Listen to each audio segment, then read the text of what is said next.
Hi, I'm Jackie Tantillo, and this is Should Have Listened to My Mother. I consider myself very lucky to find myself enrolled in the International Mothers University.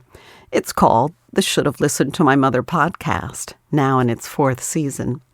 Thanks to all my listeners worldwide, I get to share these maternal experiences, these lessons of wisdom and even heartbreak with you. At no cost, by the way, like all those other universities and colleges out there. Please tell a friend. You can find Should Have Listened to My Mother podcast anywhere you listen, any platform, including YouTube, and subscribe. When someone introduces themselves, initially mentioning that everything they own is covered in paint, well, I had to smile. I thought, how refreshing. Healing properties of art, comedy, self-worth and value, longing for a mother's love, regrets and hopes, relationships with money, significance of laughter and improvisation. Those are just a few of the topics we'll be speaking about throughout this conversation. Anjl Rodee is the creator, CEO, and founder of Brushcapades, an online creative studio with virtual art lessons in acrylic painting, watercolor sketching, and caricature drawing.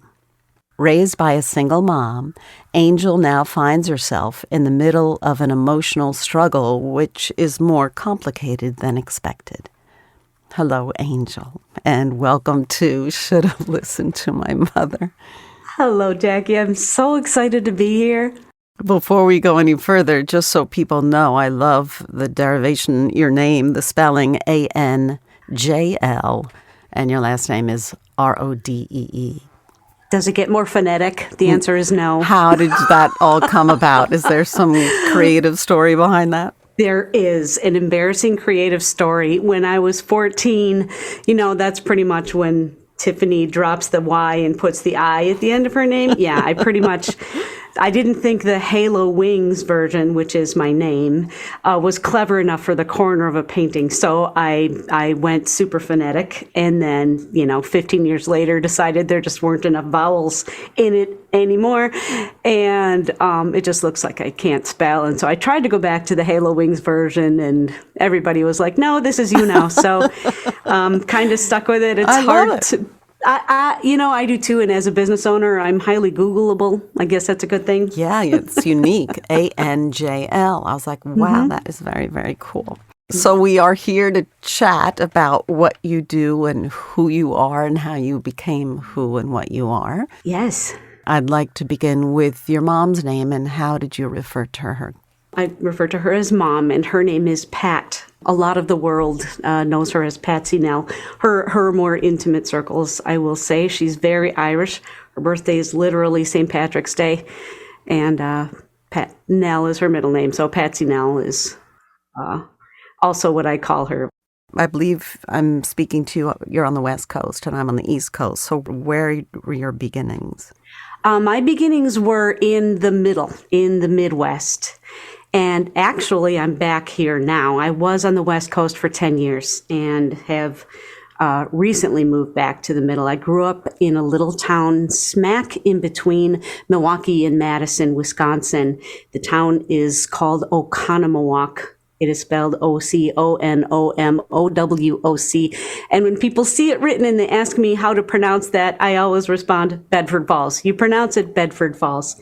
Because that's a Native American name, right? It is very Native American, sure. Yes. And it literally, you can just see Jimmy Stewart running down the street yelling, "Merry Christmas, Mr. Potter." Right. It is a cute little downtown area, and it's just lovely and charming. And I'm back in my hometown now for the first time since I was 18 years old. Wow. I just moved back like 3 months ago. Good. So you're in a bit of a conundrum emotionally. I am. You told me very little bit about your situation, but your mom was a single mom. Tell us what it was like you as a young child.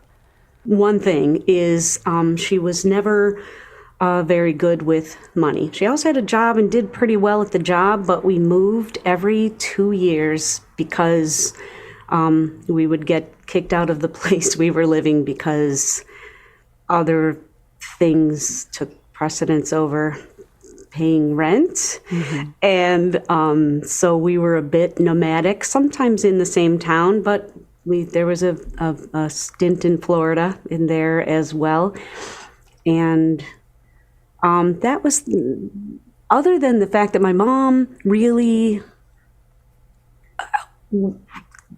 being a parent wasn't her favorite thing. She was always pretty removed. She felt pretty removed, which is funny because she was a therapist and did a lot of helplines, and we brought in battered women and their families, and were a halfway house for a little while. Our home was, so there was a lot of trying to save other people without really paying a lot of attention to us, the 3 kids at home, 4 kids at home sometimes. Tell me a little bit about your siblings. There's a set of twins, 2 years younger than me. We had a baby brother who died in childhood of leukemia. And then there was another brother from my mom's second marriage, and he passed away in 2008, I believe. Oh, I'm so sorry. So, yeah, thank you. There, 2 of us left. 3 of us left. I have 2 siblings left. Yeah. Was your mom a single mom before you were even born, or shortly after you were born? When did you not have a father in the picture? My baby brother died when I was 5, and my aunts tell me that my parents' marriage didn't survive that. I didn't get that message from my parents. They weren't, they thought it best not to fight or be sad or have important conversations in front of us. Makes sense. We were kind of young, but I guess the marriage started deteriorating when I was 5, but my dad didn't move out until I was 10. So from 10 on, Mom was a single parent. But he was there for those 5 years, living in the house? Yes. Wow. And was it confrontational, or was it contemporary, amicable divorce, separation kind of relate? What was the house like, the vibe? It was not amicable as I understand it, but yeah, I meant it when I said I didn't see it coming, because when my parents had a fight, they'd go sit in the car in the yard. When my little baby brother was dying, they'd talk about it in the car yard. So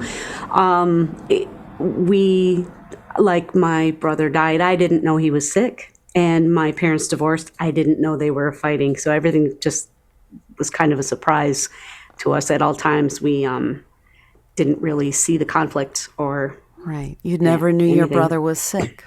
How long? Never knew my brother was sick. Yep. They wanted to protect you guys from that too, or? I think that was it. Yep. Can any part of you understand that philosophy? I do, to an extent, but I have to tell you, as a 5-year-old at the time, I thought that I contributed to his death. The last time I saw Jeff, I was playing with him with a little toy, and I was kind of making him chase me around the house. He was crawling to get his little toy, and I thought that I wore his little body out. Oh. And I hung on to that for a while. I don't know what conversation should have been had around that, and I don't know what is, how much do you expose your kids to that? It's a really good question. I just know that to this day, I have trouble having confrontational conversations with, anyone but my kids. I struggle with emotional. That, yeah. Mm-hmm. Because you probably go back to being a little kid again, or whatever it is, psychologically. Yeah. Well, thank you for putting a name to Jeff, too, because it's always good to connect with these spirits, I believe, because I'm sure he's right by your side. That's a lot going on. She was able to always work as a therapist, so picking up and moving, other than paying the bills, was okay with her because her vision was to help only adults. Did she work with children too as a therapist, or was it just women or adults? It was specifically alcoholics and drug abuse. Was she an addict of any kind? She says that she was, although Again, I never really saw it when we were really young. We spent a lot of weekends with my grandparents. And her second husband, my half-brother's dad, definitely knew he was an alcoholic. He was a 2-bottle of vodka a day guy. Wow. I don't know how these people do it. It's a commitment. I can't even have one drink and I'm almost on the floor. Yeah. Stamina and, obviously you build that up. It's even more sad, the addiction issues. Okay, so your mom, but she didn't leave you guys. That's something to be said in her favor. She did not. But the picture that I sent you is how I picture my mom in my youth, pretty much sitting at the kitchen table or something, staring out the window with a cigarette in her hand. She was just kind of removed. You know what I mean? I remember saying to her not long ago, I was really missing my kids.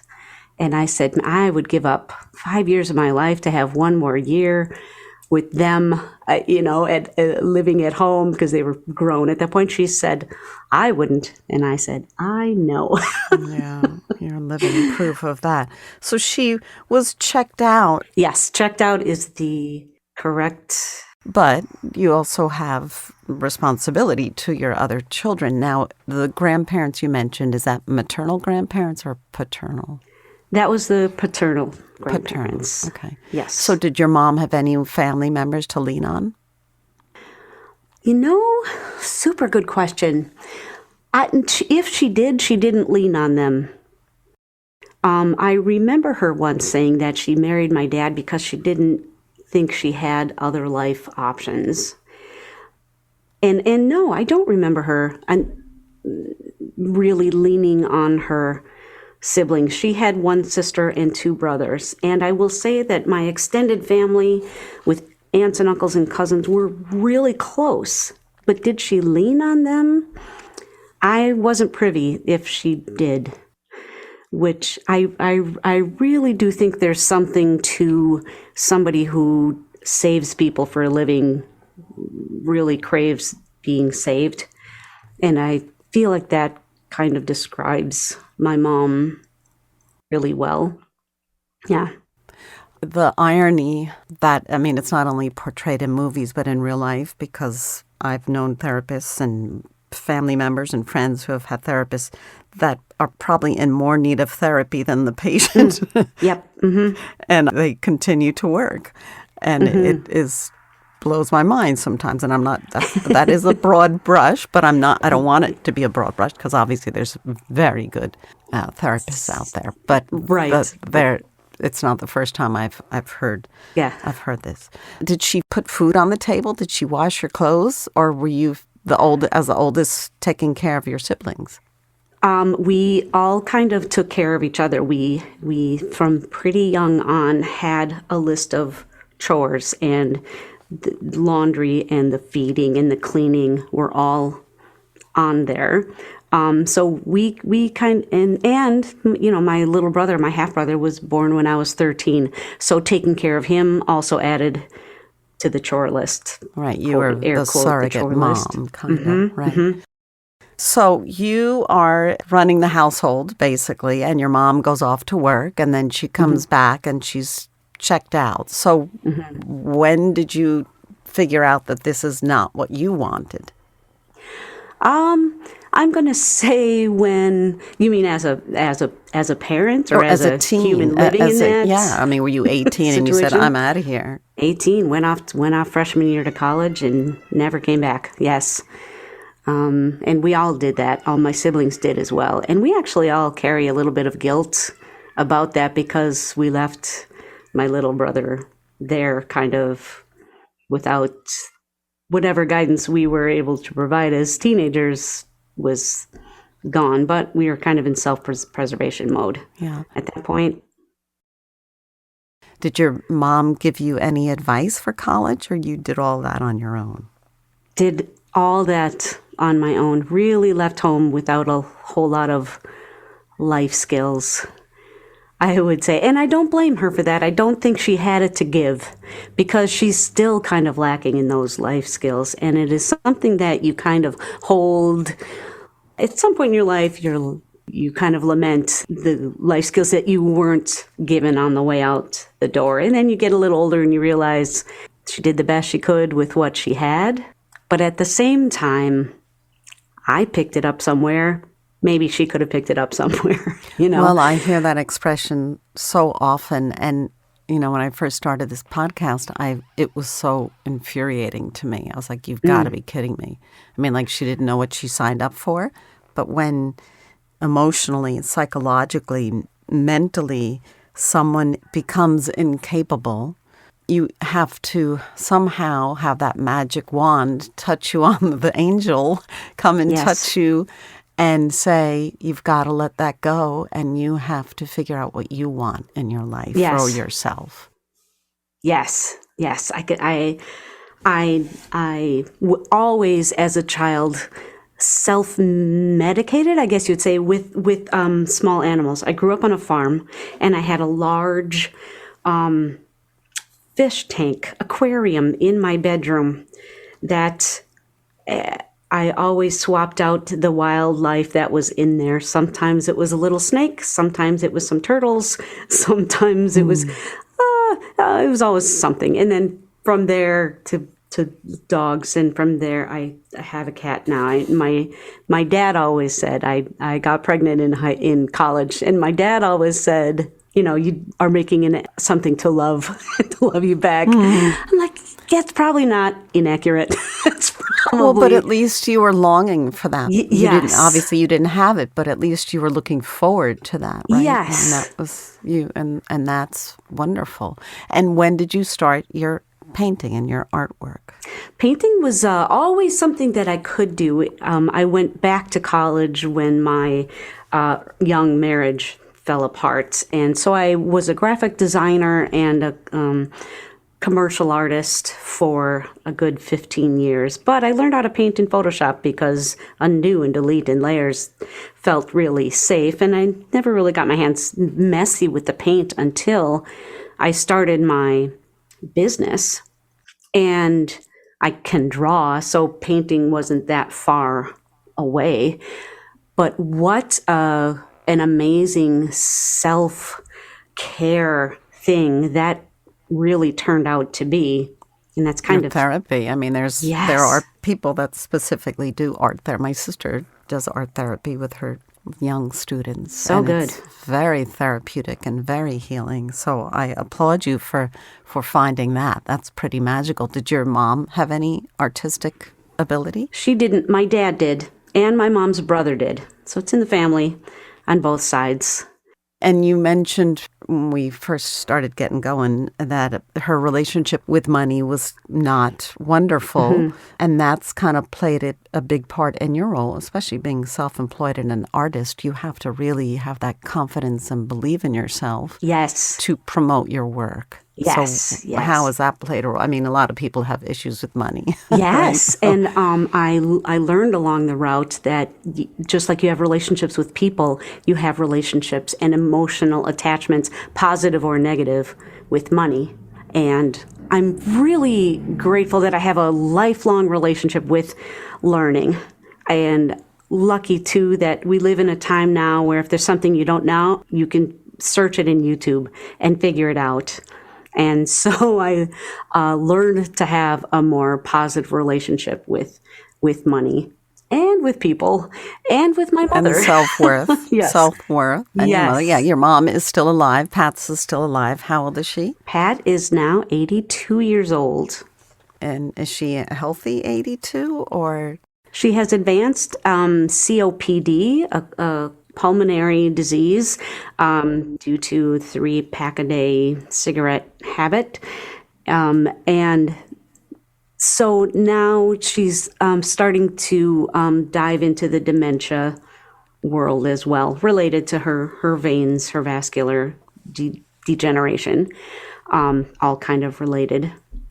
And one of the reasons I moved back here was my mom just needs more help now, not only to watch my other grandkids grow up, but my mom needs more help now. And in theory, I thought that was going to be easier emotionally than it was, because when I lived 2,000 miles away, my relationship with my mom was to call her once a week and make her laugh for an hour, and then go back about my business. Back to your life. And I thought, as a Buddhist, I am pretty able to not obsess too much about our upbringing. My sister really, really struggles with still being so angry at mom that it's hard for her to want to care for her now.